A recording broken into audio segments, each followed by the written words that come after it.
19তম শিক্ষক নিবন্ধন পরীক্ষার গুরুত্বপূর্ণ কিছু বাংলা কমন প্রশ্ন। অগ্নিবীণা কাব্যগ্রন্থের রচয়িতা কে? কাজী নজরুল ইসলাম। পদ্মা নদীর মাঝে উপন্যাসের লেখক মানিক বন্দ্যোপাধ্যায়। বাংলা ভাষার উৎপত্তি হয়েছে মাগধী প্রকৃতি। বিদ্রোহী কবিতার কবি কে? কাজী নজরুল ইসলাম। মেঘনাদ বধ কাব্যের রচয়িতা মাইকেল মধুসূদন দত্ত। বাংলা সাহিত্যের প্রথম উপন্যাস দুর্গেশ নন্দিনী। পল্লীকবি নামে পরিচিত জসীমউদ্দীন। রূপসী বাংলা কাব্যগ্রন্থের কবি জীবনানন্দ দাশ। দেবদাস উপন্যাসের লেখক শরৎচন্দ্র চট্টোপাধ্যায়। বিষাদ সিন্ধু গ্রন্থের রচয়িতা মীর মোশাররফ হোসেন। সোনার তরী কাব্যগ্রন্থের রচয়িতা রবীন্দ্রনাথ ঠাকুর।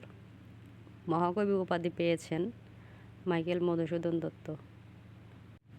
কোনটি তৎসম শব্দ? অগ্নি। কোনটি তদ্ভব শব্দ? আগুন। বাংলা ব্যাকরণের জনক মোহাম্মদ শহীদুল্লাহ। আমি কিংবদন্তির কথা বলছি। লেখক সৈয়দ শামসুল হক। চলিত ভাষার উদাহরণ করছ। পথের পাঁচালী উপন্যাসের লেখক বিভূতিভূষণ বন্দ্যোপাধ্যায়। ধূমকেতু পত্রিকার সম্পাদক ছিলেন কাজী নজরুল ইসলাম। কালান্তর গ্রন্থের রচয়িতা রবীন্দ্রনাথ ঠাকুর। কোনটি দেশি শব্দ? মাথা।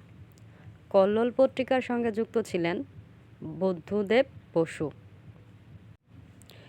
নিশীথী কবিতার কবি রবীন্দ্রনাথ ঠাকুর। সাধু ভাষার বৈশিষ্ট্য সংস্কৃত শব্দবহুল। আলালের ঘরে দুলাল গ্রন্থের রচয়িতা প্যারীচাঁদ মিত্র।